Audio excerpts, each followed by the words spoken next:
Ленское объединенное пароходство готовится к арктической навигации. Сейчас идет отгрузка налива и сухогрузов в пункты рек арктического побережья.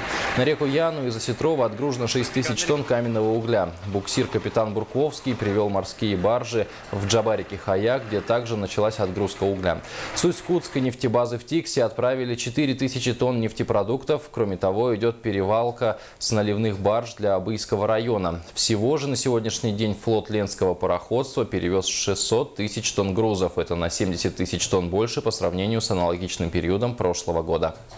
Мы должны навигацию 2015 года перевести более 400 тысяч тонн только в Арктике. Да. Это включая жизнеобеспечивающие грузы и все народохозяйственные грузы и нефтепродукты, которые идут в Арктику.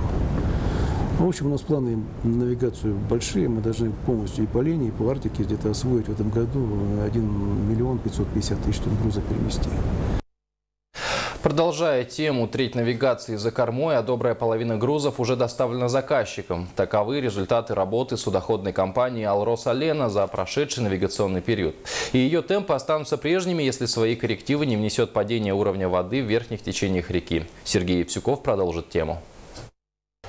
Начальный этап навигации для компании «Алрос-Алена» оказался достаточно плодотворным. Суда планомерно грузились в Усть-Куте и своевременно подходили под причальную стенку Ленского речного порта. По мере готовности и сдачи судов в эксплуатацию они включались в работу, поэтому весь навигационный период, вот первая половина, будем так говорить, навигации, прошла достаточно в хорошем таком ритме, в рабочем. Уровень воды позволял всему флоту загружаться до полной грузоподъемности. Такие относительно благоприятные судоходные условия и ускоренные темпы погрузочно-разгрузочных работ позволили речникам на данный момент выполнить более половины заявленных объемов, причем по всей номенклатуре. Одним из факторов успешной переработки груза стал, в частности, новый флот.